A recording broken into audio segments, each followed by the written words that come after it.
Study 92, Luxury Just Split in Two, One Half Will Survive, from the Objects of Affection collection.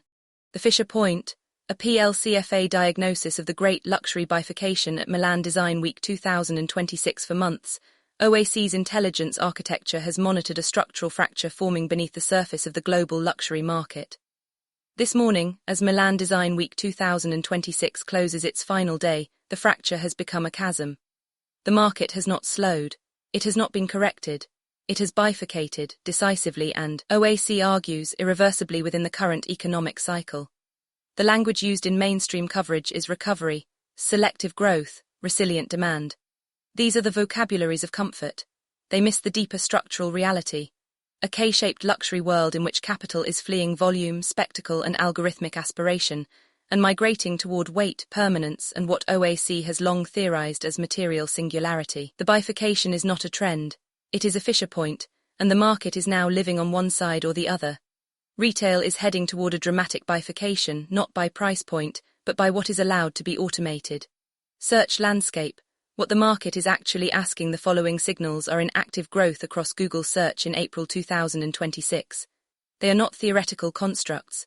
They are the consumer's own vocabulary for the fissure point, and the precise terrain OAC's PLCFA framework was built to navigate.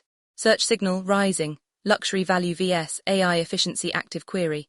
Why is luxury becoming more exclusive 2026? OAC alignment, anti-speculative autonomy / zero-sum aura. Search signal rising, human-made scarcity premium active query. Handmade luxury worth it 2026. OAC alignment, material singularity / custodian's contract. Search signal rising, quiet luxury vs algorithmic discovery active query. The row antisocial media luxury. OAC alignment, hollowed object / zero-sum aura. Search signal high volume, post Milan 2026 design analysis active query. Milan Design Week 2026 Best Collections. OAC alignment, deep materiality / atmospheric equity. Search signal rising, DPP skepticism active query. DPP sustainability greenwashing 2026. OAC alignment, transparency gap / forensic ledger. Search signal rising, art market consolidation active query. Art market collapse speculative 2026. OAC alignment, narrative permanence / canonical safety. What the search data reveals is not market confusion. It is market literacy. Consumers, collectors and institutional buyers are asking the same questions OAC has been answering since its founding. Is this object worth holding? Is this brand making meaning or manufacturing atmosphere? Is transparency a forensic instrument or a marketing slide? 4 gaps the market cannot name, but Oak can. Brands across every category, fashion, furniture, fine goods, are adopting digital product passports as the infrastructure of accountability. The European Union's regulatory architecture is accelerating this adoption, and by 2026, DPPs have graduated from pilot programs to institutional expectation. A digital record traces supply chain, material origin, and carbon footprint. The consumer, at last, has a form of object knowledge. OAC's PLCFA framework identifies this as compliance transparency and refuses to equate it with material singularity. A DPP is a ledger of logistics. It records where cotton traveled. It does not record the decision the artisan made when the thread broke on the third pass. It does not hold the weight of the maker's hand. It is, in the PLCFA vocabulary, a shipping manifest mistaken for a forensic ledger. The search cluster, DPP Sustainability Greenwashing 2026, is growing precisely because consumers are arriving at this conclusion independently. They sense that something is missing from the record. What is missing is the custodian's contract, the moral commitment between maker and material that no passport can encode. For OAC's full treatment of provenance as institutional practice, see on Provenance, 469 Fashion Avenue and the History of a Practice. Whatever it is, the way you tell your story online can make all the difference. Gap Roman 2 The MAR Problem, Multisensory Experience vs. Architecture of Absence. The dominant experiential strategy at Milan 2026 was immersion. Samsung and Google deployed AI-generated multisensory environments. Luxury houses built branded universes. The operative logic: if the consumer cannot hold the object, give them the atmosphere. Design's festival coverage has theorized this direction as atmospheric equity. OAC's Milan Design Week study assigned the same term, but with a critical distinction. Atmospheric equity in the PLCFA framework is not the production of sensory density. It is the ethical distribution of experiential weight, the commitment that an environment respects the intelligence of the body moving through it. What Samsung delivered at Milan was not atmospheric equity. It was a sensory high, data masquerading as depth, stimulation performing as meaning. The Japanese concept of ma, the meaningful interval, the structural gap, the productive absence, is what the market is actually searching for when it gravitates toward quiet luxury, and the Rowe's deliberate refusal of social media visibility. Ma cannot be engineered by an algorithm. It can only be protected by a maker with the courage to leave space unfilled. This is the second fissure. On one side, brands filling the void with data. On the other, objects that activate the void through absence. Herm's hammered palladium collection at Milan, hand-struck horsehair finished, rooted in equestrian heritage, was not performing ma, it was practicing it. The difference is everything. Gap Roman 3, the modernity formula, warm minimalism vs. tactical friction. Warm minimalism has been the dominant visual code of the 2024-2026 interior design cycle. The formula, roughly 60% neutral ground, 30% material texture, 10% tonal accent, has colonized every price point from mass-market retail to collectible design. At Salone del Mobile 2026, it appeared on floors, walls, furniture systems, and fashion house activations simultaneously. OAC's PLCFA framework does not oppose restraint. It opposes restraint as styling. The difference is the presence or absence of semantic burden, the capacity of an object to carry a weight of meaning that exceeds its function. Warm minimalism, as practiced by the vast majority of its current adopters, produces objects without semantic burden. They are calm without being earned. They are quiet with nothing to say. The Masters OAC archives practice what the PLCFA framework calls tactical friction. The deliberate introduction of resistance, imperfection, or structural complexity that prevents the object from sliding past the viewer without demanding engagement. Warm minimalism, at its worst, is the abolition of tactical friction dressed as sophistication. The search signal, handmade luxury worth it 2026, is the consumer's instinctive question about this gap.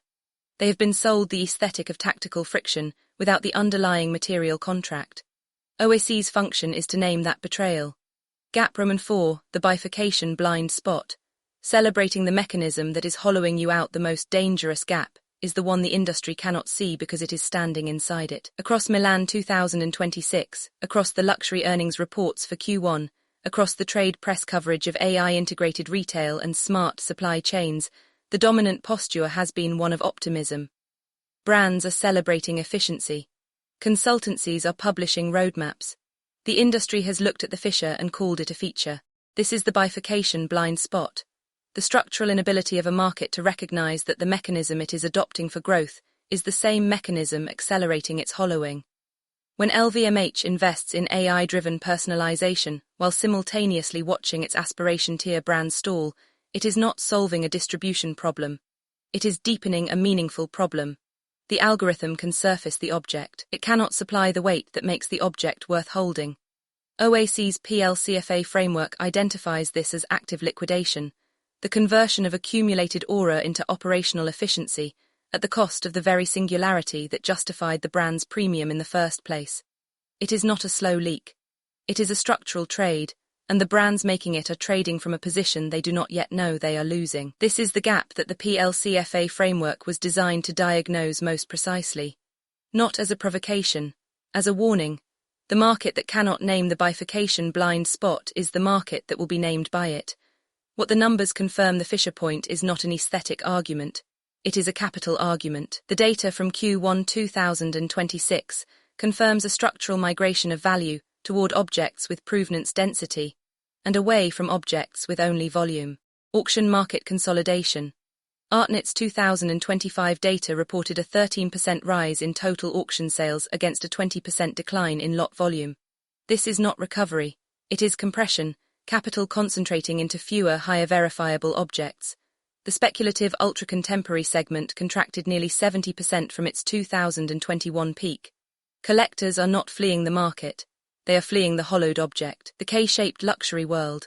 IMD's luxury analysis confirmed what OAC's PLCFA framework has theorized.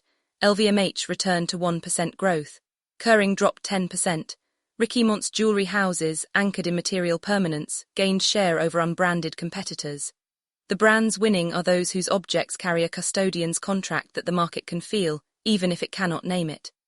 Retail bifurcation. Saks Global filed for Chapter 11 in January 2026. Bloomingdale's posted 10% comparable sales growth in the same holiday cycle. The middle ground, brands that automated aspiration while relying on atmosphere to justify price, did not survive the fissure. Machine logic rewards clarity and comparability. The hollowed object, optimized for algorithmic visibility, has no defense when the algorithm exposes it. Milan's intellectual turn. Monocle's closing review of Milan 2026 reported that the most popular exhibitions were those offering an intellectual narrative.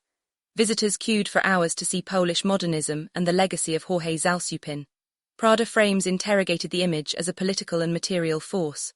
The market's appetite for depth, for objects and ideas that carry semantic burden, is not subcultural. It is the dominant appetite. The spectacular failed to convert it.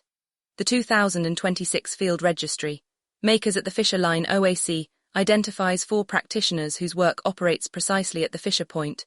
Makers whose practice is a living argument for the PLCFA framework and whose institutional recognition confirms that the market is beginning to price what OAC has been advocating. Saskia Colwell. Narrative permanence in Charcoal. Colwell's drawings achieve what OAC's framework identifies as narrative permanence, the capacity of an object to resist temporal displacement. Her charcoal works carry old master weight not through stylistic imitation, but through material commitment. The carbon on the surface bears witness to the maker's sustained attention. Collectors are using her work to ground contemporary interiors, precisely because it cannot be algorithmically generated. It holds memory that data cannot simulate. Heidi Lau. Material memory in Mythic Ceramics.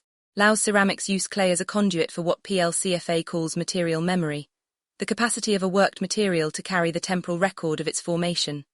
Her mythological vocabulary is not decorative. It is structural.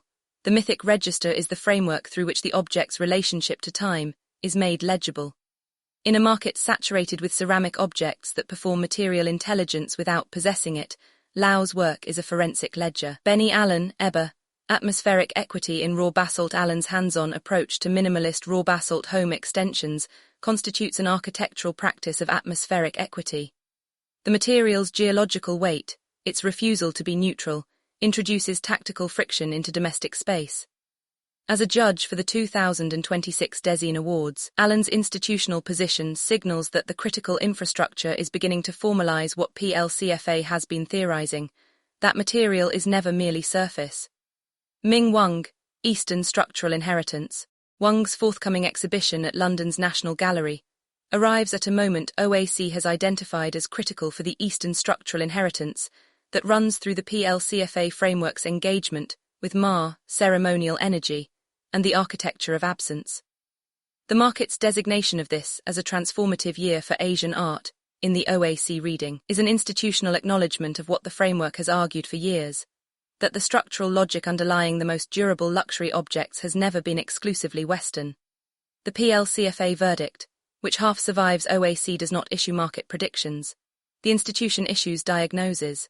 The diagnosis for Q2 2026, informed by the Morning Intelligence brief, the Milan Design weak field record, and the active search signals the market is generating in real time, is as follows.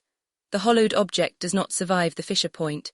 An object without material singularity, without a legible custodian's contract, without the capacity to hold narrative permanence, has no defense when capital contracts. The algorithm will surface its comparables. The archive will not hold it. The anti-speculative object gains value at the fissure. Objects made under the custodian's contract, where the maker's commitment to material is so total that the object resists commodification, are not merely surviving market contraction. They are becoming the canonical safety that the collector class is fleeing toward. OAC has been archiving them. The industry's celebration of AI efficiency is the final symptom of zero-sum aura. When a market turns to automation to generate what it cannot produce organically, desirability, meaning, cultural weight, it is liquidating its aura to fund its operations. This is active liquidation dressed as innovation. OAC's study No. 032 documented this mechanism in the private auction market. The design market is now exhibiting the same structure. Deep materiality is not a countertrend. It is the structure that remains when the spectacle burns through its inventory. Milan 2026 most visited exhibitions were intellectual, not immersive. The Quetzalcoatl Velasca was for Polish modernism. The Hermes activation was for hammered palladium and horsehair. The market is already voting with its attention. The value is migrating toward the deep, labor-intensive practices archived at 469 Fashion Avenue. The Fissure Point is not a crisis for OAC. It is a confirmation. The PLCFA framework was built to name precisely this structural moment, when a market that has spent a decade manufacturing aspiration hits the wall of its own emptiness. The wall is visible now. The brands that were not building objects with material singularity, semantic burden, and narrative permanence are discovering, in real time, that they were not building luxury at all. They were building hollowed objects, and the Fissure has exposed them. About this study Oak Study No. 034 is produced under the Post-Luxury Conceptual Functional Art, PLCFA framework by the Objects of Affection Collection, an independent critical research and design house headquartered at 469 Fashion Avenue, 12th floor, New York, NY 10018. The study is informed by live intelligence scanning, field research, search signal analysis, and the OAC proprietary lexicon. OAC studies are not market reports. They are critical diagnoses. Authored by Christopher Banks, anthropologist of luxury, critical theorist and founder Objects of Affection Collection Office of Critical Theory and Curatorial Strategy, 469 Fashion Avenue, 12th floor, New York, NY 10018. The full study is available at objectsofaffectioncollection.com.